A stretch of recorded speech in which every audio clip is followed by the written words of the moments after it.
4079 question ID दिसंबर 2023। बहुत ही अच्छा question है और बहुत मजेदार भी है, ठीक है। लेकिन ये गलती से सॉल्व हो सकता है एग्जाम में। हाँ, गलती से सॉल्व हो सकता है एग्जाम में। अब गलती से कैसे सॉल्व हो सकता है वो मैं आपको बताऊंगा। कई विद्यार्थियों ने किया भी हो सकता है। कई बार अज्ञानता वरदान सिद्ध हो जाती है ना, ऐसे होता है। लेकिन रहती तो फिर अज्ञानता ही है। कई बार गलती फिर वो अभिशाप भी सिद्ध हो सकती है। तो ऐसा हो सकता है कि ये गलती से सही हो जाए एग्जाम में और आप सही ऑप्शन को चुन लें, ठीक है। और क्योंकि आपने तो लेक्चर से मैं ऑलरेडी किया ही था, अगर कोई पहले थे तो आप में से कुछ नए स्टूडेंट भी होंगे। तो जैसा कि मैंने कहा, बहुत अच्छा क्वेश्चन है, आइडेंटिटी थ्योरम का एप्लीकेशन है। तो इसमें कॉमन मिस्टेक हो जाती है कई बार। मैंने पीछे पूछा था स्टूडेंट से, तो उन्होंने की थी और मैंने देखा कि बहुत सारे विद्यार्थियों ने की है। इसलिए मैं आपको बताऊंगा वो कॉमन मिस्टेक भी क्या है और इसका सॉल्यूशन सही से लिखते कैसे हैं और कैसे करेंगे वो सब भी आपको बताऊंगा, ठीक है। चलो मैं क्वेश्चन आपके समक्ष पढ़ता हूं। देखिए, let X be an uncountable subset of C. कोई अनकाउंटेबल सबसेट है, इसको ध्यान में रखेंगे, ठीक है। And F C to C be an entire function. F क्या है? सी टू सी से एक एंटायर फंक्शन है। Assume that for every X, यह मान लीजिए कि हर किसी एक्स के लिए जो एक्स में है, देयर एग्जिस्ट एन इंटीजर, आपको एक इंटीजर मिलता है। इस प्रकार होता है कि एफ एन जेड, इसका मतलब डेरिवेटिव फॉर एवरी जेड, ठीक है। There exist an integer N such that F N Z equal to 0। मतलब समझे, आपने कोई जेड पिक किया तो उसके लिए आपको एक इंटीजर एन मिलेगा कि एफ एन जेड 0 होगा। विच of the following, F in Z का मतलब समझते हैं, जैसे आपने कोई जेड उठाया तो आपको 2 मिल गया, तो एफ टू टाइम्स डेरिवेटिव उस पॉइंट पे 0 होगा, ठीक है। Which of the following statements are true. तो आप में से कोई बताना चाहता है if there is a short solution, you no.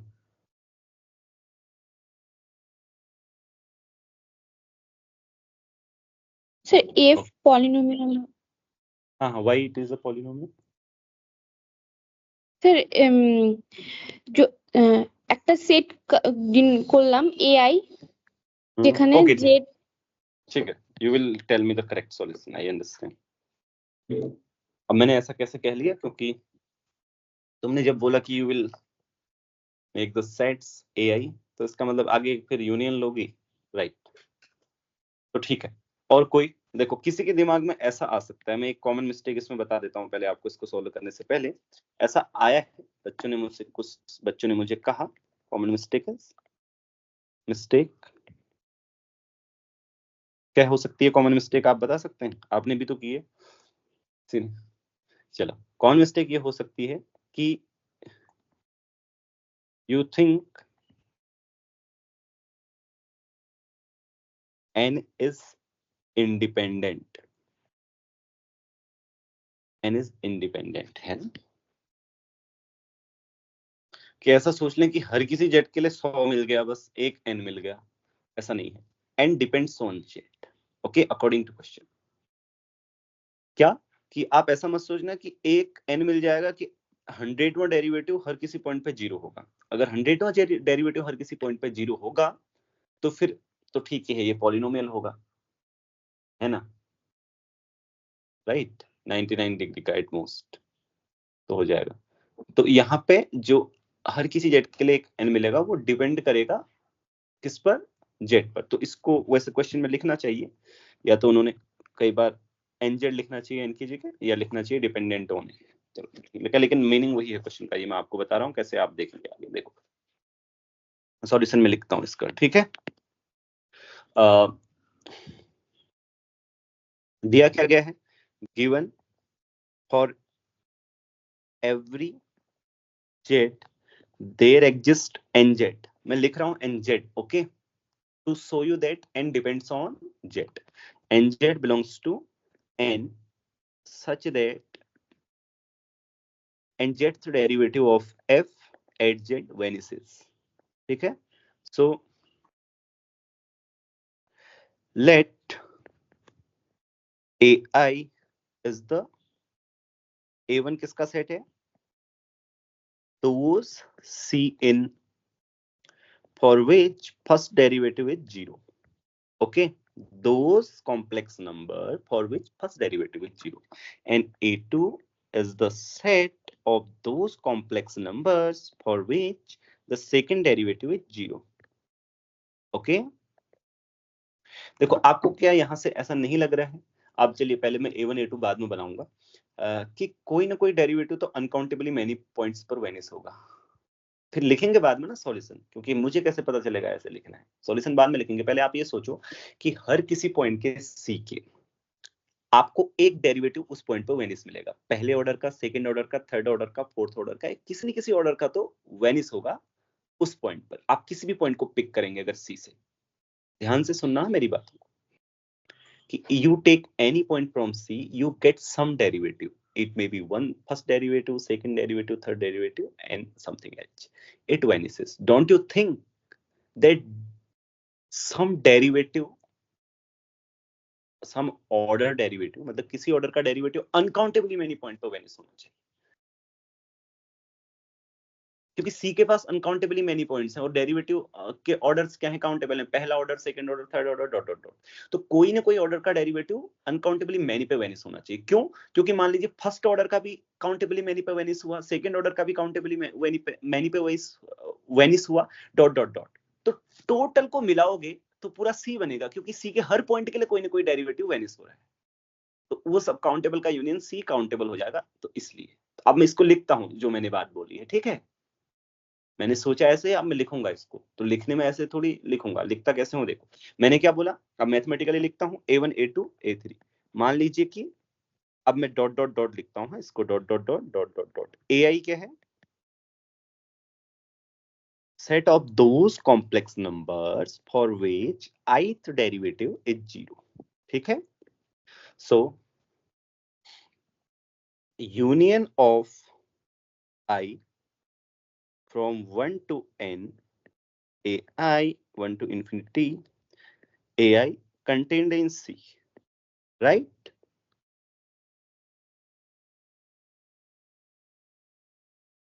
Yes or no? हाँ, but every z also z belongs to C, then z is inside some I, AI for some I, right? Given ऐसा दिया है आपको, आप ऊपर देख लीजिए, कोई ना कोई डेरिवेटिव मिल जाएगा। हाँ बोलो पहले, सर राइट? सर हाँ, ऊपर yes. में एक से एक अनकाउंटेबल सबसेट दिया हुआ है सी का। Oh, sorry, sorry. For oh, right. Thank you. Actually मैंने सी के लिए पहले किया है, तो मुझे थैंक यू लवली। चलो थैंक यू, मैं सी ही मानते हुए चला रहा हूँ, लेकिन आर्गुमेंट सेम रहेगा, ठीक है? एक्स मैंने जहां भी सी बोला है वहां एक्स है। Thanks a lot. तो यहां तक क्लियर है?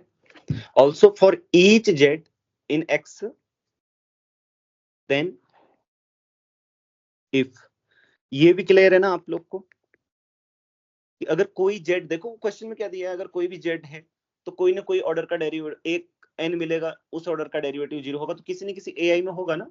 तो इसका मतलब क्या होगा, thus x equal to i goes to, ऐसे ब्रेक कर दिया। कैसे? जो मैंने बात आपसे अभी थोड़ी देर पहले बोली, हाँ मैंने वहां सी बोला है, वो x है, ठीक है? उस बात को ध्यान में रखेंगे आप लोग। तो मैंने आपसे बोला कि ये रहा, बस गेम अनकाउंटेबिलिटी का है। हाँ, सी और सी हो या एक्स हो, सॉल्यूशन एक ही होगा, ठीक? हालांकि जब ये दिसंबर कब पूछा गया है, पिछले एग्जाम में, इससे पहले मैंने डिट्टो क्वेश्चन आपको करवाया था, जिन्होंने पहले पढ़ा होगा उन्हें याद होगा, सेम ऐसे ही करवाया था। ये तो आ गया, जिसने दिया होगा वो तो बड़ा खुश हुआ होगा। उससे कृष्णा गोपाल कह रहा था, मुझे तो लग रहा है कि सर वैसे ही क्वेश्चन कैसे आया।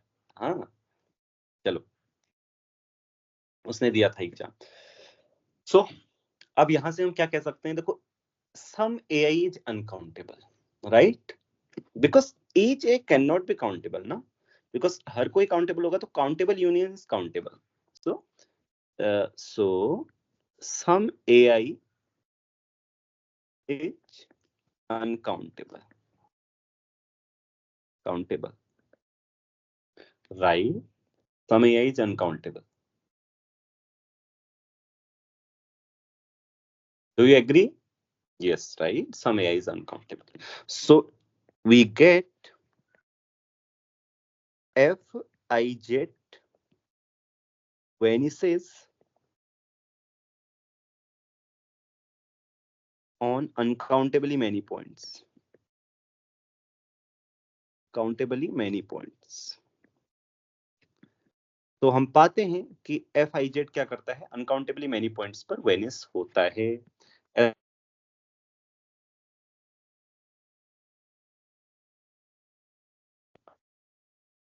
ये तो मतलब हुआ, इसका मतलब अगर कोई AI अनकाउंटेबल है तो उस ऑर्डर का डेरिवेटिव अनकाउंटेबली मेनी पॉइंट्स पर वेनिस हो रहा है। Those uncountably many points, AI है ना वो तो, ठीक है, AI राइट, AI है ना, AI is uncountable and Fij कहाँ वेनिस हो रहा है, जिन पर ith डेरिवेटिव वेनिस हो रहा है उनका सेट क्या है, AI अनकाउंटेबल है ना, तो AI has a limit point in C। Yes और नो, ये आपकी एक्सरसाइज है।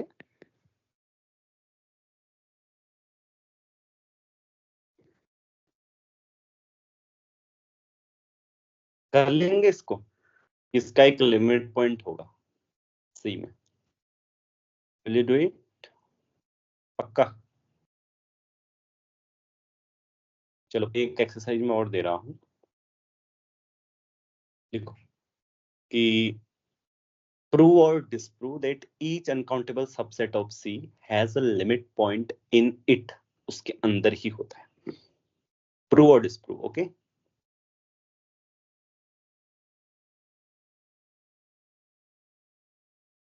यहाँ तो C के लिए ही आवश्यकता है मुझे, लेकिन मैंने आपको क्या दिया, अनकाउंटेबल सेट, ये भी प्रूव करना हाँ कि अगर कोई अनकाउंटेबल सेट है तो उसका कोई लिमिट पॉइंट होगा। उसके बाद फिर क्या, प्रूव और disprove that each uncountable subset of C has a limit point in it, ठीक है, at least one limit point.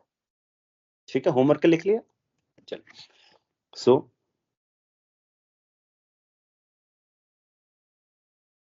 Fi is analytic function, is analytic entire function, ये आपको पता होना चाहिए। एंटायर फंक्शन सबको पता है, derivative of entire function is entire, है ना, entire function is infinitely differentiable, right, you know. Okay, so by identity theorem, क्योंकि डोमेन C है ना और C में एक लिमिट पॉइंट मिल गया, identity theorem Fij equal to 0, right. इसलिए Fz इक्वल टू, बताओ क्या होगा, बताओ भाई क्या होगा, पावर सीरीज से बताओ।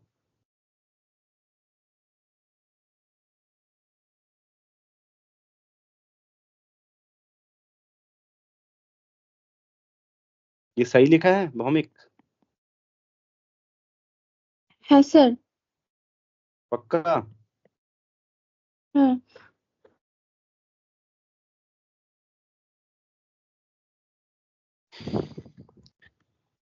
आगे के क्यों नहीं लिखे बताओ?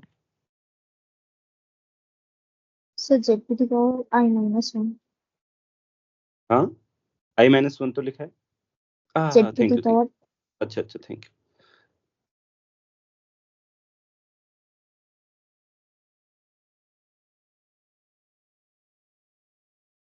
अब ठीक है,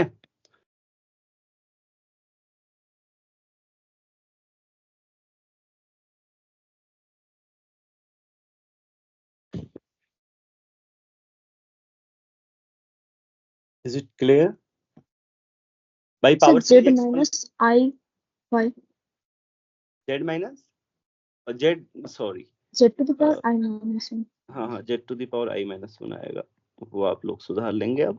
चलो अब आप सुधार लेना, समझ गए होगे, कहीं इधर उधर होगा तो कुछ, ठीक है। कहने का मतलब है जो एफजेड की पावर सीरीज एक्सपेंशन है ना, उसमें वो नहीं आएंगे आप टर्म। यहाँ पे भी 0 आएगा, यहाँ पे भी गलत लिखा है, यहाँ 0 आएगा, ठीक है। तो एफ आई जेड 0 है सभी पॉइंट्स के लिए, 0 के लिए भी 0 होगा, आगे के डेरिवेटिव भी 0 होंगे, राइट? यस और नो? Yes, right. तो आगे के पॉइंट्स नहीं आएंगे पावर सीरीज एक्सपेंशन में, यहाँ आगे के टर्म्स नहीं आने वाले, अब वो सारे तो 0 है ना, ठीक है जी। तो इसका मतलब fz ऐसा होगा, तो fz इज अ पॉलिनोमियल। हमें इतना ही चाहिए था, इस तरीके का एक क्वेश्चन था, f इज अ पॉलिनोमियल। तो चौथा वाला सही है, f is a constant function गलत कर दीजिए, f इज 0 क्योंकि कांस्टेंट फंक्शन नहीं है। टेक f इक्वल टू, ये हाइपोथेसिस को सेटिस्फाई करेगा z+1, ओके। और इस वाले में भी f टेक, दोनों में आप ले सकते हो fz take f equal to z+1, ठीक है। There exist a compact set such of case such that f inverse k is compact, not compact। तो बताओ भाई,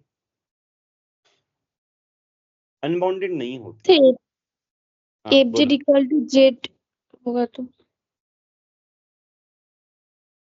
हाँ, take F Z equal to Z.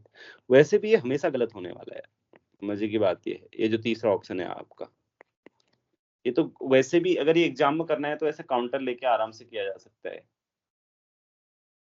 Exam में तो क्या है, z+1 z+1 z ले लो, ये जो मैंने पहले सॉल्यूशन बताया है ये तो आपका एग्जाम का सॉल्यूशन थोड़ी है। आपको चौथा क्यों सही है? अगर हाँ कुछ एक दो और सही होते फिर ऐसे करना पड़ता आपको। एग्जाम में बैठे हो तो z+1 और z लो, तीनों को z+1 गलत कर देगा भाई, तो z गलत कर देगा तीनों को, fz इक्वल टू जेड। पहले वाले को भी गलत करेगा, f0 नहीं है और हाइपोथेसिस सारी सेटिस्फाई हो रही है ना, और f कांस्टेंट भी नहीं है, 3 के 3 गलत हो गए, चौथा वाला बच्चा सही कर दो, चलो भागो आगे। लेकिन एग्जाम की ऐसी बात लास्ट में बतानी चाहिए ना, अभी आई भी मेरे दिमाग में अभी। और दूसरा कि आप लोग फिर ध्यान ही नहीं देते हो इन चीजों की तरफ, कुछ बच्चे, ये छोड़ो, ये क्या है, हो गया क्वेश्चन, आप क्या करना, ठीक है। तो अच्छा लगा ना, आ गया अच्छी तरह से समझ में? बताओ कोई पॉइंट समझ में नहीं आया तो पूछो एक बार, कहीं पर अगर समझ में नहीं आया कि सर ये कैसे हुआ, ये आपको कैसे पता चला ऐसे करना है, हमको क्यों नहीं आता ऐसे ऐसे, अगर कुछ भी टाइप का क्वेश्चन हो तो पूछ सकते हो, ठीक है? नहीं है, ठीक है, ठीक है, चलो।